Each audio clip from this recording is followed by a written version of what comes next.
Mukama yebazibwe bantu ba Katonda abalungi babuuzaako mu linnya lya Mukama waffe Yesu Kristo era nga nsaba ne Mwoyo wa Katonda atukulembere nga tugabana ekigambo kya Katonda olunaku olwaleero ebeere emmere ey'omwoyo eri omwoyo gwo n'omwoyo gwange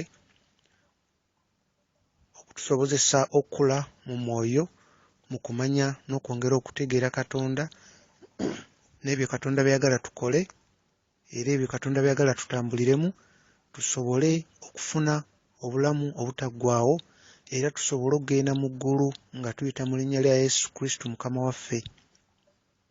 Tusobole okusinza Katonda nga tetukikola okulaga abantu abalala oba okulaga ensi eno wabula nga tukikola olw'enkolagana yaffe buli omu kinnoomu, enkolagana yaffe ne Mukama Katonda waffe eyatutonda.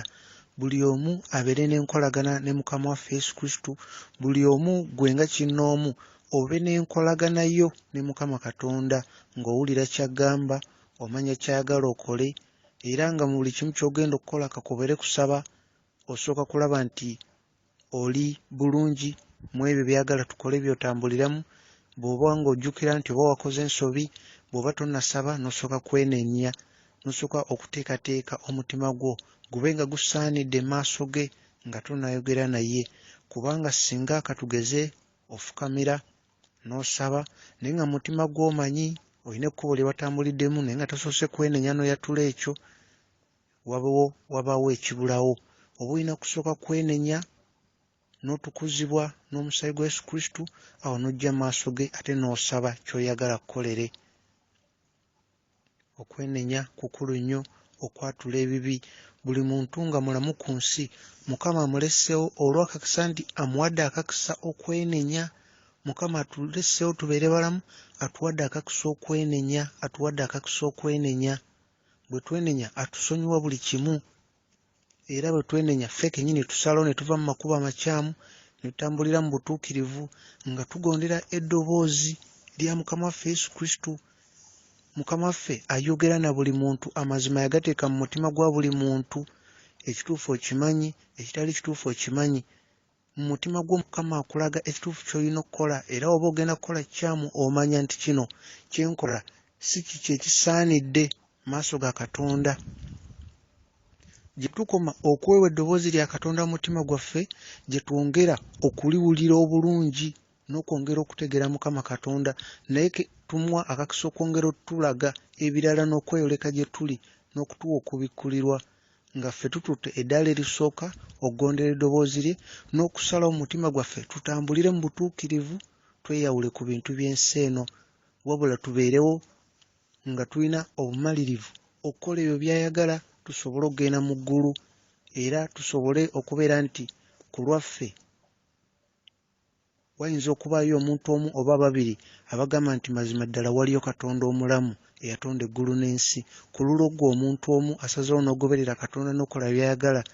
Ku lulwo wajja kubaayo omuntu omu akyuka adda eri Katonda ng'ategedde mazima ddala waliyo Katonda omulamu eyatonda eggulu n'ensi era ng'ategedde nti okusaba n'okugoberera Mukama Katonda tetubikola nga empisa y'ensi wabula tubikola nga ddala tulina enkolagana ne Mukama Katonda, erinnya lye Yesu Kristo nga ye yatonda eggulu n'ensi, erinnya lye Jesus. Tutambulire mu butuukirivu n'okwenenya, twagale. Okwagala ge maanyi ga Katonda, kye kitangaala kya Katonda. Okwagala kye kyokulwanyisa kyaffe ekisinga amaanyi. Okwagala buli lw'olaga muliraanwawo okwagala omulabe oba omusannyalazza, omulabe amaanyi ge gonna oba ogasannyalazza kubanga omulabe takolagana na kwagala. Okwagala kuzikiriza byonna ebyokulwanyisa by'omulabe. Oli ne wagezako okuleetako oba empalana oba nassalawo abeere mulabe wo, gwe n'omulaga kwagala era atuuka ekiseera n'alaba nga mutuufu, gwe omutima gwo mulambulukufu gy'ali. Okwagala kuggyawo kyonna, naye ekizikiza n'ekizikiza tebiyinza kuleeta kitangaala. Oli bw'aleeta ekizikiza naawe n'oleeta ekizikiza, enzikiza eyongera kubeera y'amaanyi. Naye oli waleeta ekizikiza gwe n'osalawo mulage ebyo eby'obwakabaka obw'ekitangaala oleeta ekitangaala ne kyaka munda mu mutima gwe, kubanga ekitangaala bwe kijjamu n'ekizikiza, ekizikiza kivaawo. Ensonga nnyingi nnyo eziyinza okuba nga tugeze zirese obutategeragana wakati wo ne mikwano gye ne famire yo, naye nga okwagala kyekyokuddamu embeera okuterera, nga kwagala olina kukomyawo kwagala, mwe mugenda okuva okusonyiwa, mwe mugenda okuva okuddamu ne mutegeragana.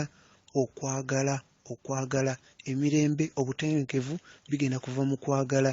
Kuba nga okola mirimu gyo ng'oyagala gitambule bulungi, gwe kennyini ogiteekamu okwagala, oyagala omulimu gwo. Mu kwagala omulimu gwo Mukama akuteekako ekisa eky'enjawulo, n'akuwa ebirowoozo ebipya n'osobola okulowooleza omulimu gwo, naye nga byonna kwagala. Ensigo y'okwagala erina okuba ng'eri munda mu ggwe. Okwagala kulimu n'okwagaliza abalala bye bakola bigende bulungi ng'obasanyukirako. Okwagala mulimu okusonyiwa, mulimu obugumiikiriza. Okwagala si abo bokka, mikwano gyaffe oba ab'eŋŋanda zaffe, wabula okwagala n'okwagaliza buli omu kaabe ng'afaanana atya, naye n'omulaga okwagala. Okwagala okwo naye oli gw'olaze okwagala, naye munda mu ye n'afuna ensigo y'okwagala ng'eva ku ggwe. Okwagala kw'omulaze naye n'akulaga omulala. Olwo ekitangaala kya Yesu Kristo ne kyakira mu mitima gy'abantu abalala nga kiva mu kwagala kwo kw'olina eri munno, mulirwanaawo, mukwano gwo. Okwagala kw'olaga eri oyo gw'okola naye, oyo gw'ogenda okusanga mu takisi, oyo gw'ogenda okusanga gola buli omu gw'ayisaamu amaaso, oyo gw'oyinza okulaba n'olowooza nti ye si kiraasi yo, naye n'omulaga okwagala. Kyabadde asuubira agenda okulaba te si ky'okoze. Kwagala. Okwagala kyekyokulwanyisa kyaffe. Mu kwagala tujja kuwangula buli kimu. Leka okwagala kukulembere mu buli kimu ky'okola. Okwagala n'okwagaliza abalala. Okwagala kwe kugenda okuzibula amaaso go, omuntu ne waba akulimbye otegeere ekintu ky'agera si kituufu. Nga kwagala Mukama kwakozesa okubikkula amaaso go n'olaba n'emitima gy'abantu. Kwagala. Okwagala kyakulwanyisa ky'amaanyi nnyo. Gye tuli Mukama kye yatuwa okwagala okuli mu ggwe, yagala mulirwanaawo. Okwagala kwe kugenda okusumulula ebyo eby'omwoyo byagala okutegeera. Okwagala okuli mu ggwe kye kipimo ky'amaanyi ga Katonda. Ekipimo ky'okwagala ky'olina kye kipimo ky'okwagala kwa Katonda ekigenda okubeera mu ggwe, era ge maanyi kwe kwolesebwa Mukama kwagenda okuwa. Okwagala kw'amaanyi nnyo, kulimu ebintu bingi n'okusinga oluusi we tulowooza. Kino ekiseera kye tulimu, Mukama agenda kweyoleka mu nsi eno mu ngeri ey'enjawulo ng'ayita mu kwagala okuli mu mitima gy'abo abamusinza mu mwoyo ne mu mazima. Nga kwagala abantu waliwo bye bajja okulaba bawe obujulizi bagambe ddala awatali Katonda kino eki tekisobola kukolebwa, era oyo alina kuba Katonda, naye nga kwagala. Okwagala kugenda kukusobozesa okukwatagana bulungi n'eggulu. Mu buli kimu ky'okola obe ng'okwatagana n'eggulu, ng'obuyambi bwe buva mu ggulu. Nga kwagala. Okwagala ky'ova olaba omulabe Sitaani ye alwanyisa nnyo ate okwagala okuli mu ggwe, kubanga mu butonde bwaffe, emitima gyaffe bw'omubaamu okwagala kwa Mukama Katonda, emitima gyaffe gifuna obusobozi obw'enjawulo obutegeera ebintu okusukkuluma ku magezi gaffe ag'obuntu, era n'okukola ebintu ebisukkuluma ku magezi gaffe ag'obuntu. Nga kwagala. Ensigo ya kwagala. Okwagala kwe kutuleetera okubeera nga teweeraliikirira, kuba okwagala okwo kusobosa n'okutegeera nti Katonda atwagala nnyo, n'oba nga tosobola kweraliikirira byankya oba eby'omwaka ogujja. Ng'okimanyi okwagala Mukama kwakwagala tayinza kukuleka n'obeera mu mbeera eyeraliikiriza, ng'era gwe kennyini n'otegeera nti embeera eyeraliikiriza egenda okujja nga ffe kennyini ffe tugguddewo enzigi, embeera eyo nejja. Kuba tujjukire omulabe Sitaani bw'abaako kyaleese, okutta, okubba n'okuzikiriza, naffe ne tuwuliriza Sitaani ky'agamba ne tukole, ne tumugoberera. We tutambulira mu kibi tuggulawo enzigi omulabe mwayingira n'abba n'atta era n'azikiriza, n'aleeta ezo embeera embi ezeraliikiriza ezikaabya amaziga. kuba buli kintu ekibi kyetambuliramu omulabe akikozesa mu maaso eyo okututuusaako obuzibu kuba ekyo ekikyamu oba okoze oba ogguddewo oluggi omulabe w'anayingira munda mu ggwe mwoyo gw'onaabako kyabba kuba buli kimu kye tukola ku nsi kitandikira mu mwoyo. Kati bwe tutambulira mu kibi omulabe atusannyalaza busobozi bwaffe mu mwoyo ne tuba nga tuli balamu eno mu mubiri bwe tweraba naye nga mu mwoyo omulabe atusannyalazza so nga mu mwoyo mwe muli amaanyi. Mu mwoyo tukolagana ne mwoyo mutukuvu naye bwe tuba nga tusannyalaziddwa mu mwoyo tuba tujja kuba ebintu tubiraba kungulu nga tetumanyi kigenda mu maaso. Tujjukire kino ekiseera omulabe sitaani asindise abantu bangi nnyo ku nsi ba agenti be bagende abakozesa okubba okutta n'okuzikiriza. Ate nga omuntu ono nga katugeze najja nga agenti wa sitaani bw'aba ajja katugeze kulumba musajja wa Katonda oba mukyala wa Katonda sitaani tamugaabugambe nti genda ow'omuntu ono oba omuleetera okugwa mu kikemo.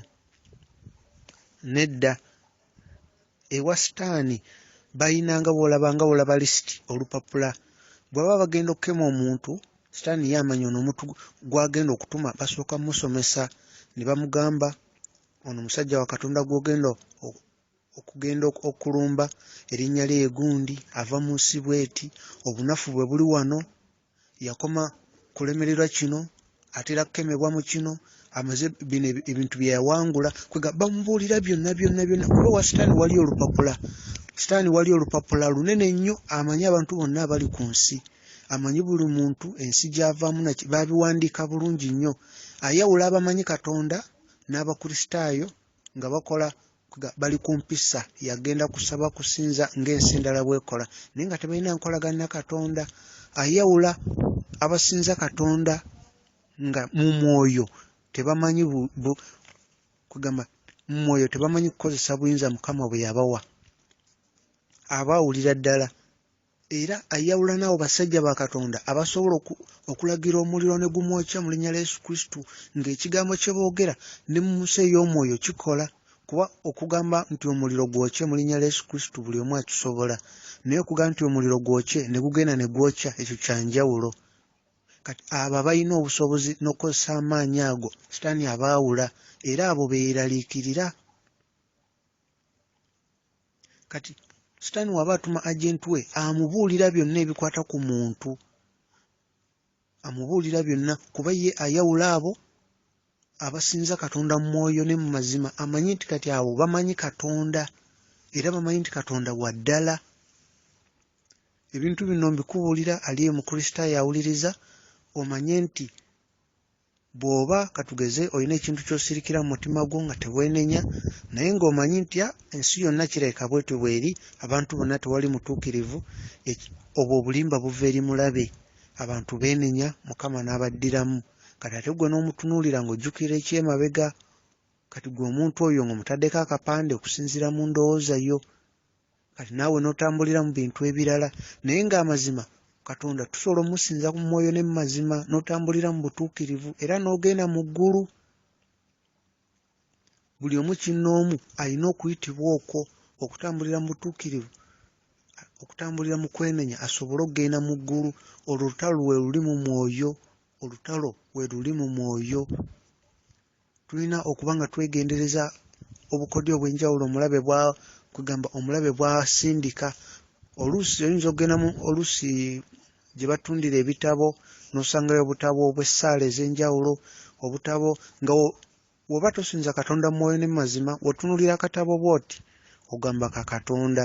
Oyinza okusanga akatabo katugeze bawandiiseeko essaala ezisobola okukuyamba oba bawandiiseeko essaala ez'okusaba nga tonneebaka essaala ez'okusaba ng'ogenda mu lugendo essaala eby'enjawulo nga bingi nnyo naye ng'olwo w'obiraba n'amaaso go otegeera mazima ddala zino ssaala ntuufu entuufu gyeziri naye waliwo omulabe sitaani obutabo bungi nnyo Katonda bwansobozezza okulabako n'amaaso gange naye nga si bwa Katonda ng'era obusaba bagamba saba zukka ku makya osabe emisana okasoma ekiro osome n'oti naye nga gy'okoma okukasoma ate essaala ezo oba osaba eri mulabe naye bambi ng'oba okikola mu butamanya kuba mulabe sitaani yakimanyi abantu Katonda bagala mutegeera na bwongo na ntegeera yaffe ey'obuntu naye ng'ali yampuliriza Katonda bamutegeera na mutima.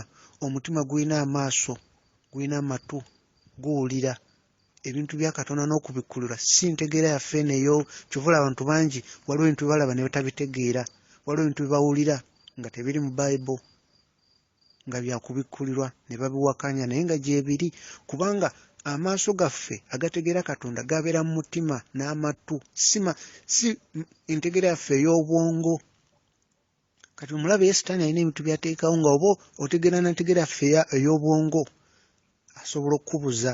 Kyovula tuba tulina kusaba kisa kya Katonda okutegeera Katonda, okufuna okumanya kw'okutegeera Katonda. Ebitabo bingi omulabe byataddewo okubuzaabuza. Waliwo ebitabo n'osanga ekitabo bakiwandiiseko ekitabo kya Musa, oba n'osanga ekitabo kya Musa eky'omusanvu, ekitabo kya Musa eky'omukaaga, naye ng'ebitabo bya Sitaani, naye ng'akimanya abantu olunaalaba ekyo ekigambo ng'omutima gwe ategeerawo kati kino ekintu kya Katonda. Naye ng'ekitabo kya Katonda Bayibuli, gy'olina okusoma Bayibuli oba oyagala kutegeera Katonda, soma Bayibuli, si kitabo kirala kyonna. Waliwo ekitabo bakiwandikako ekitabo kya Solomon, nga bw'okisoma bw'osoma obusomi kungulu nga tonnabikola munda omanya kati kireka Solomon yawandiika kino. Naye nga oba oyagala okukwata ku Solomon, soma Bayibuli yaffe yennyini, soma Bayibuli. Soma Bayibuli, kye kitabo ekigenda okubaamu okumanya ebikwata Katonda. Ebitabo bingi ebitundibwa kati naye nga byonna byamulabe byakubuzaabuza. Waliwo ekitabo kye bayita Amaanyi agali mu Zaabuli, ekitabo kya mulabe. Ebintu bino byenkubulira munoli eyo oyinza okubuzaabuza, oyinza okubiwakanya naki, naye ebintu byenkubulira bituufu. Waliwo ekitabo ekirala kye bawandiikako ebyawandiikibwa ebitukuvu, naye ng'ekigambo Bayibuli tekiriiko era nga si Bayibuli ne bawandiikako ebyawandiikibwa ebitukuvu.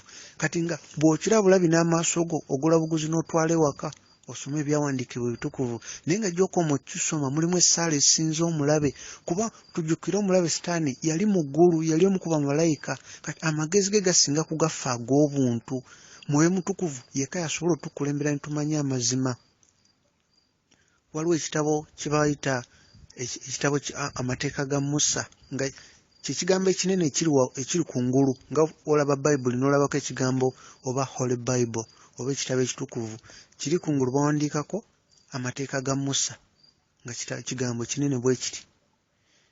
Naye nga w'okisomako bw'oti ogamba wamma kambikule nsome ku mateeka, oba olowooza kireka oli yasoma amateeka gali n'agawandiika muno.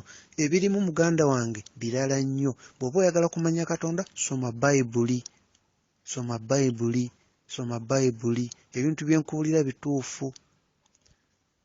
Omulabe Sitaani mugezi nnyo okusukkuluma ku magezi gaffe.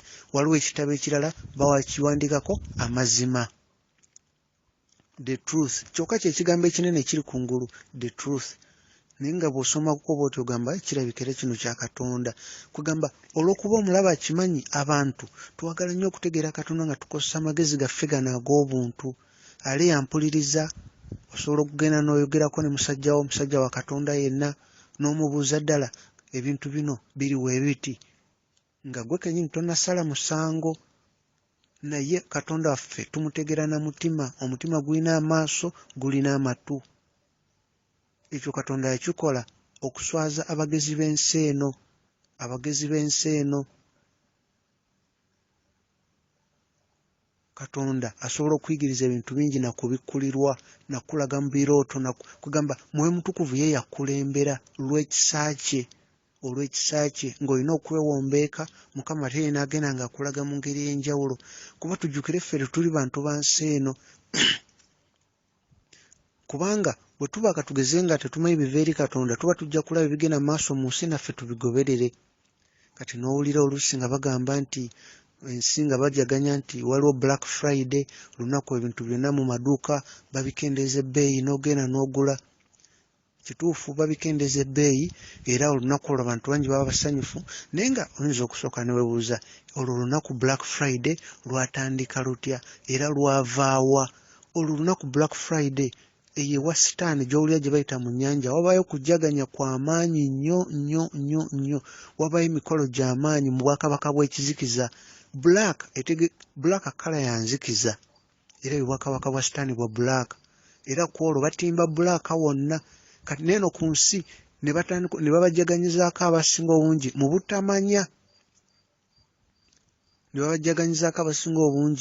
mu butamanya naye nga ne bw'ogenda oba katugeze nga ku internet n'ogenda ku internet n'onoonyereza n'owandikamu oba Black Friday olwa Black Friday emyaka 14 okuva kati ng'ojja kulaba buli lwe babeerangawo emyaka nga 14 emabega buli lwali Black Friday wabangawo abantu abattibwa mu nsi yonna ne babiteeka ne mawulire ogenda ku internet ojja biraba egye bayita Black Friday eri wabayo kujaganya kw'amaanyi wabayo emikolo mingi egy'okusaddaaka mu bwakabaka bwa sitaani kati yayagala n'abantu b'oku nsi nabo bajaganyize wamu naye kwe kukitandikawo babeere nga basala ebintu mu maduuka abantu bajje bagule mu supermarkets kwegamba eri ewa sitaani babe nga bajaganya neno wansi balabe abantu nabo batimbe bulaaka ne bamanya ne bano babajaganya nabo naye nga abasinga obungi baba bambe tebakimanyi naye nga waliwo abakimanyi ddala abakulu bo babakimanyi bamanyi ekigenda mu maaso abakulu baba bamanyi ekigenda mu maaso bamanyi ne we bafunira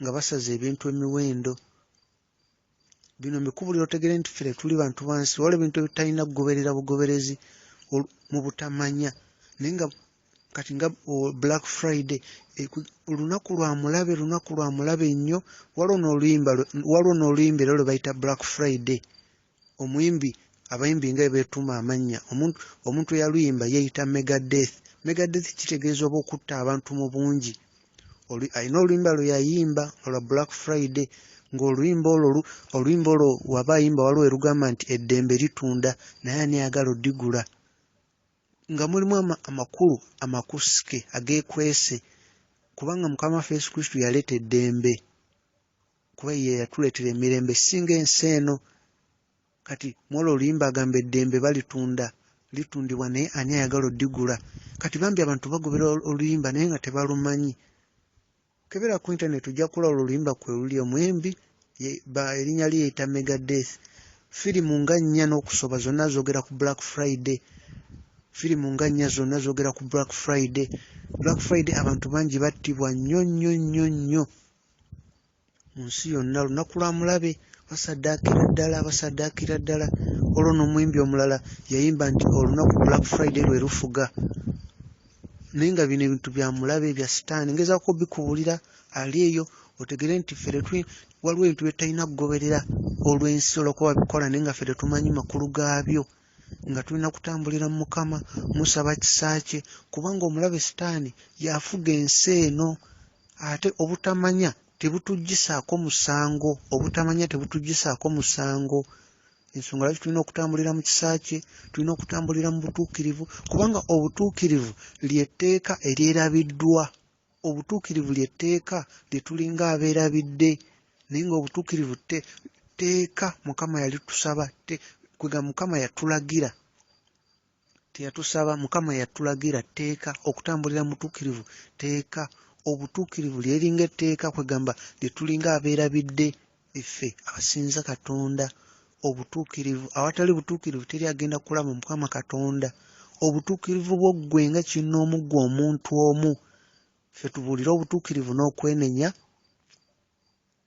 oyo alina matu ajja kuwulira abiwakanya ajja biwakanya naye tewajja kubaayo oyo bwe kijja okukolera enjawulo atambulire mu butuukirivu n'okwenenya era ku lunaku olwo naye aliwo obujulizi n'agamba amazima obutuukirivu n'okwenenya byansobose okuba n'enkolagana ne Mukama waffe Yesu Kristo kuba Mukama waffe Yesu Kristo waddala tetumwogerako bwogezi tetuwogera bwogezi kutuusa mukolo naye waddala waali ali awo kumpi naawe akulaba buli kimu yogera naye akuwulira era ky'omusaba weetegereze bulungi alina engeri nnyingi gy'ayinza okwogera naawe ebintu bingi by'ayinza okukulaga nakuwa obukakafu nti byeyogera abitegedde era akuzzeemu